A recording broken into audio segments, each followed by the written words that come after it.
அர்ஜுனனும் கிருஷ்ணரும் உலாவிக் கொண்டிருக்கும் போது ஒரு முதியவர் தனக்கு உதவி என்று கேட்க உடனே அர்ஜுனன் 1000 பொற்காசுகளை கொடுத்தார். இந்த பொற்காசு நம் குடும்பத்திற்கு 5 ஆண்டுகளுக்கு போதுமே என்று மகிழ்ச்சியில் சென்று கொண்டிருந்தார் முதியவர்.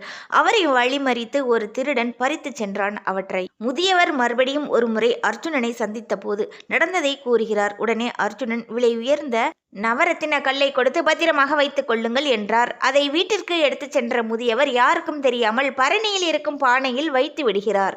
இதை அறியாத மனைவி பானையை ஆற்றிற்கு நீர் எடுத்து வர செல்லும் போது ஆற்றிலே விழுந்து விடுகிறது கல். முதியவருக்கு இது தெரிந்து ஆற்றில் சென்று தேடுகிறார், கிடைக்கவில்லை. மீண்டும் ஒரு முறை அர்ஜுனனை சந்திக்கும் போது நடந்ததை கூறுகிறார். கிருஷ்ணரிடம் அர்ஜுனன் இவர் அதிர்ஷ்டக்கட்டை என்று சொல்கிறார். இல்லை, இவருக்கு இப்பொழுது 2 காசுகள் மட்டும் கொடு என்றார் கிருஷ்ணர். 2 காசு அவருக்கு என்ன சந்தோஷம் கொடுத்து விட போகிறது என்றார் அர்ஜுனன். தெரியவில்லை, கொடு, பின்தொடர்ந்து பார்ப்போம் என்றார் கிருஷ்ணர். அதை பெற்றுக்கொண்டு முதியவர் சென்றார்.